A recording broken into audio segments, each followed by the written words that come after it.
샬롬. 우리 하나님께서 오늘도 6월 첫날에 저와 여러분들을 말씀 안에서 인도해 주시기 바랍니다. 이 한 달 주의 말씀과 동행하시면서 하나님께서 주시는 풍성한 은혜 속에서 사시는 저와 여러분들이 되기를 바랍니다.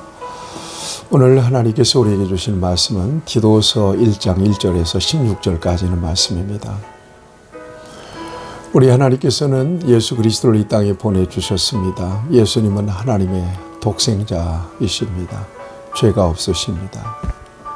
그런데 십자가를 지시고 고난받으시고 죽으시고 사흘 만에 다시 살아나셨습니다.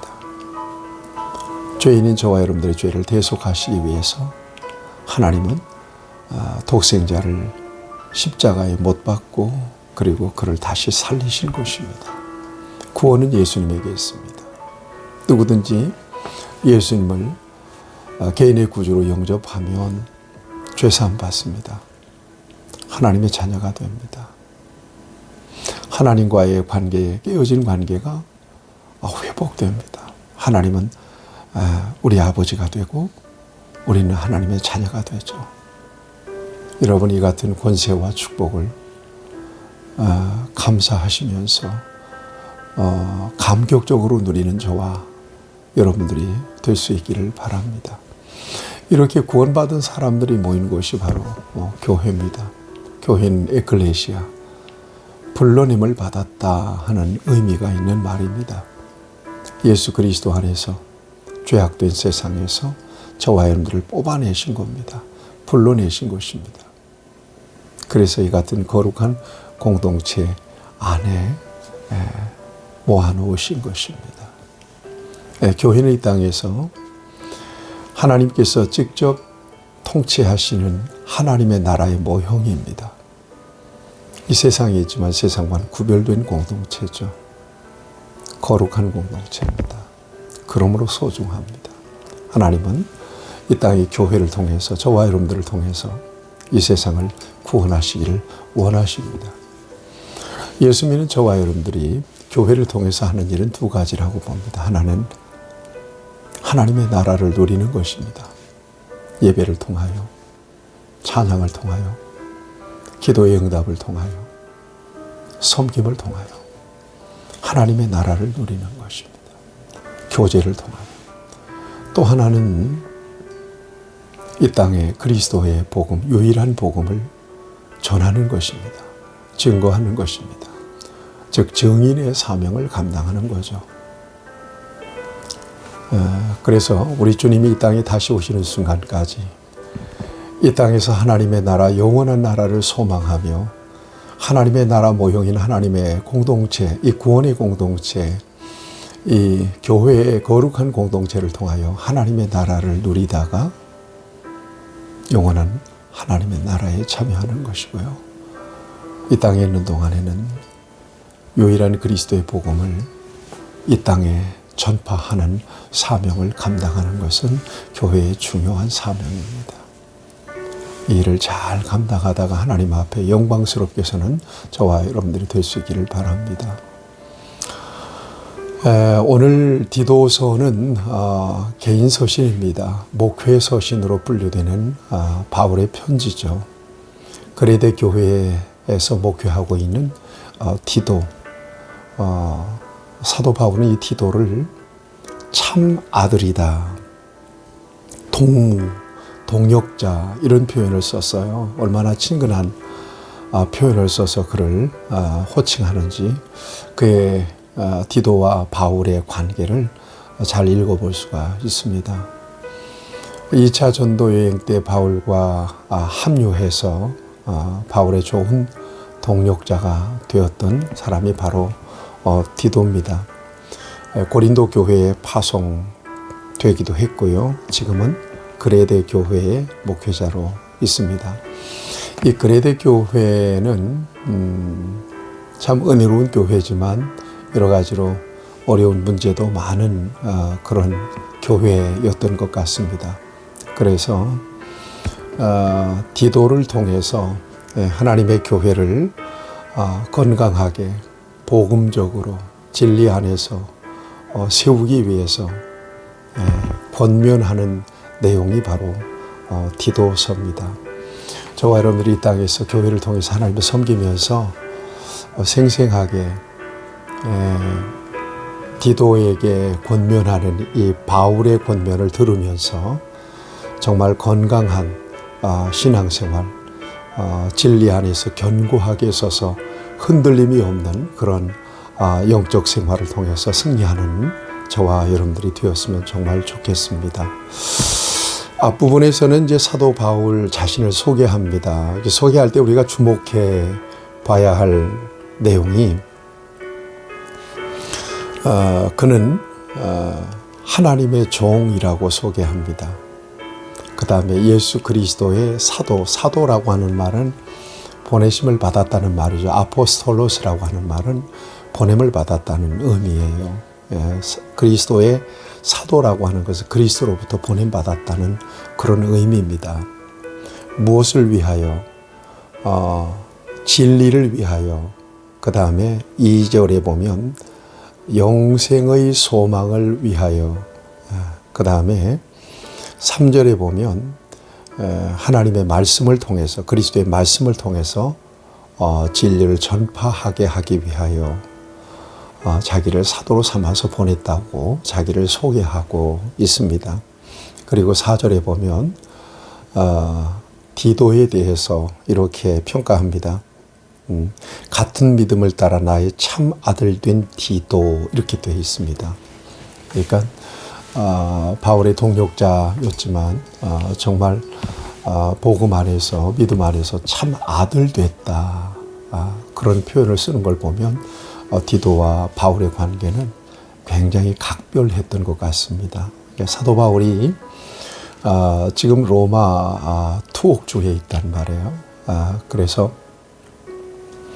1차, 2차 투옥 이후에 연금 상태에서 오늘 이 재투옥 됐다가 지금 디도서를 쓰는 것으로 그렇게 되어 있거든요. 그러니까 로마 옥중에서 사도 바울이 디도를 생각하고 교회를 생각하고 소위 목회적인 권면을 하고 있는 것입니다. 이제 5절 이하를 보면 교회 안에서의 지도자들, 소위 리더들을 어떻게 세울 수 있을 것이냐 하는 것을 권면하고 있습니다. 여러분, 교회 일부는 굉장히 중요하지 않습니까? 특별히 장로교에서의 교회 일군 가운데 핵심적인 일군은 교회 장로입니다. 그래서 오늘 5절 이하에 보게 되면 장로를, 어떤 사람을 어떻게 세워야 될 것인가에 대한 지침을 주고 있습니다. 리더이기 때문에, 지도자이기 때문에 정말 될성 싶은 사람을 뽑는 것보다도 인격적으로나 신앙적으로나 갖춰진 사람을 세우는 것이 중요하다는 것을 오늘 성경은 밝히고 있습니다. 6절에 보면 이렇습니다. 책망할 것이 없고 한 아내의 남편이며 방탕하다는 비난을 받거나 불순종하는 일이 없는 믿는 자녀를 둔 자라야 할지라 그랬습니다. 수신 제가 할 수 있는 사람. 뭐 신앙은 기본이고, 그러니까 가정이나 개인 이 부부 생활이나 그런 면에서 흠결이 없는 사람을 세워야 된다는 거죠. 도덕적으로나 신앙적으로나 흠결이 없는 사람들 교회 지도자로 세워야 된다는 것을 권면하고 있습니다. 주의 깊게 우리가 이 말씀을 좀 받아야 될 거라고 생각합니다. 오늘날 사실은 교회 일꾼이 너무나 쉽게 세워지는 경향이 있습니다. 신앙생활이 꽤 오래 하면 이 교회의 중요한 중직을 맡을 수 있는 자격이 주어지기 때문에, 또 교회가 대형화되면서 개개인의 신앙을 잘 평가하고 살펴볼 수 있는 그런 시스템이 부족하죠. 그런 게 빈약할 수 있습니다. 그래서 교인들의 선출을 받아서 교회의 중요한 일꾼이 되는데 그래서 주로 교회에서 분쟁이 나거나 여러 가지 어려운 일이 생길 때 이 지도적인 위치에 있는 사람들을 때문에 그런 어려움들이 생기는 경향들이 꽤 많습니다. 그래서 정말 교회 일꾼을 세울 때 아주 신중하게 정말 기도하고 인격적으로나 신앙적으로나 도덕적으로나 뭐 완전한 사람은 아니라도 그래도 정말 모두가 인정할 만한 사람을 일꾼으로 세워야 된다는 것을 다시 한번 저와 여러분들이 인식하게 됩니다. 그 다음에 감독은 더 그렇습니다. 이 감독은 교회에 실질적으로 목회하는 사람입니다. 여기에 보면 그 조건이 굉장히 참 까다롭습니다. 이런 기준으로 보면 오늘 저도 많이 부족하고요.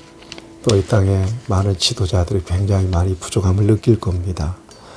하나님의 청지기로서 책망할 것이 없고 또 제 고집대로 아니하며 급히 분내지 아니하며 술을 즐기지 아니하며 구타하지 아니하며 더러운 이득을 탐하지 아니하며 7절 말씀입니다. 8절을 보면 오직 나그네를 대접하며 선행을 좋아하며 신중하며 의로우며 거룩하며 절제하며 믿은 말씀의 가르침을 그대로 지켜야 하리니 이는 능히 바른 교훈으로 권면하고 거슬러 말하는 자들을 책망하게 하려 함이라 그랬습니다. 그러니까 말씀을 증거하고 하나님 말씀을 가르치는 지도자가 도덕적으로 흠결이 있다든가 부족함이 있으면 그 일을 제대로 할 수가 없죠. 그런 면에서 온전한 사람, 정말 흠결이 없는 사람을 감독자로 세워야 된다는 것을 바울은 권면하고 있습니다. 교회가 건강한 것은 이 같은 건강한 리더십을 통해서 교회가 건강하게 세워질 수 있기 때문에 이런 좋은 지도력을 가지고 있는 일꾼들이 세워지는 것은 굉장히 중요한 일이겠죠. 무엇보다도 진리를 수호해야 된다는 차원에서 단순히 신앙의 경력만 가지고 일꾼이 세워지는 것이 아니라 뭔가 확실한 믿음과 또 성경적인 무장이 돼 있고요. 또 진리에 대한 분명한 확신 위에 세워진 그런 사람들이 교회의 리더십을 가지는 것은 너무나도 중요한 일이 될 것입니다. 오늘날도 마찬가지입니다. 이런 좋은 일꾼들이 교회 안에서 세워져서 정말 하나님이 원하시는 교회, 아름다운 교회 이룰 수 있으면 정말 좋겠습니다. 그래도 교회 안에 여러분 10절 이하에 보면 여러 정말 어려운 사람들이 있습니다. 불순종하고 헛된 말을 하고 속이는 자가 많은 중 할례파 가운데 특히 그러하니 그랬습니다. 유대주의자들 이런 사람들은 더러운 이득을 취하고 마땅하지 아니하는 것을 가르쳐서 가정들을 온통 무너뜨리는도다 그랬거든요. 교회 안에 이런 일들이 생기고 이런 무리들이 있게 되면 얼마나 교회가 혼란스럽고 은혜를 잃어버리고 많은 사람의 상처를 받기도 하고 또 진리 위에 세워져서 오직 하나님 나라 소망하고 주님이 기뻐하시는 교회로 세워져야 되는데 진리와는 전혀 상관없는 그런 것들로 인하여 교회가 혼돈을 겪고 또 내홍을 앓는다면 이것은 굉장히 안 좋은 일이죠. 그래서 그들을 분별해내는 것이 굉장히 중요하고 그들에 대해서는 단호하게 치리하는 것이 중요하다 하는 것을 강조해서 가르치고 있습니다. 그레데 교인들에 대한 평가예요. 12절입니다. 그레데인 중에 어떤 선자가 말하되 그레데인들은 항상 거짓말쟁이며 악한 짐승이며 배만 위하는 게으름뱅이라 하니 이 증언이 참되도다. 그러므로 네가 그들을 엄히 꾸짖으라. 이는 그들로 하여금 믿음을 온전하게 하고 유대인의 허탄한 이야기와 진리를 배반한 사람들의 명령을 따르지 않게 하려 함이라 그랬습니다. 교회를 진리 안에서 수호하는 일은 디도에게 있어서 중요한 일이기 때문에 그들을 엄히 꾸짖고 다스리라고 이렇게 교훈하고 있습니다. 교회를 지키는 일에, 공동체성을 지키는 일에 목회자는 단호해야 된다는 것입니다. 사사로운 정에 이끌리지 말고요. 오늘날도 이단들이 많고 그러잖아요. 그럴 때 교회가 어떤 태도를 보여야 될 것인지, 여러분 목회자의 복음에 입각한 리더십은 굉장히 중요하다고 보는 것입니다. 자, 그럼으로써 하나님의 교회를 지키고 또 온전한 믿음 위에 세울 것을 사도 바울은 디도에게 권면합니다. 그때나 지금이나 이 시대가 하나님의 말씀과 구원의 복음을 붙잡고 정말 순수하고 건강하게 자기 믿음을 지켜내기라는 것은 정말 인간적으로 많이 힘들고 어렵습니다. 그때보다도 지금은 더 많은 유혹과 시험이 있죠.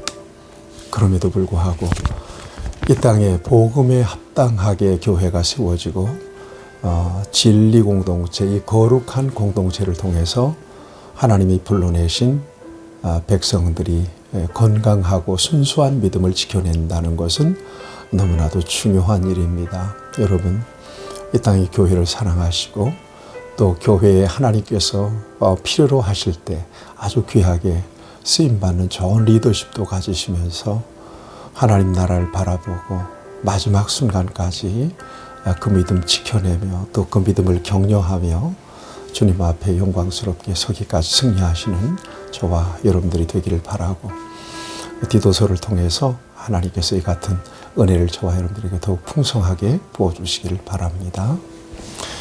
하나님 아버지, 디도서를 통해서 이 땅의 교회를 바라보고 교회가 생명처럼 지켜야 할 진리가 무엇인지를 다시 깨닫게 하시고, 교회에게서 맡겨주신 중한 직분과 사명을 어떻게 감당해야 될 것인지를 우리에게 가르쳐 주시고, 건강한 교회 생활을 통해서 하나님 나라 누리며 우리 하나님께 영광된 축복의 삶을 이 땅에서 살아갈 수 있도록 주께서 은혜를 베풀어 주시고 이 땅의 모든 교회를 진리의 말씀과 성령의 능력으로 지켜 주시옵소서. 예수님의 이름으로 기도하옵나이다. 아멘. 여러분 승리하시기를 바랍니다.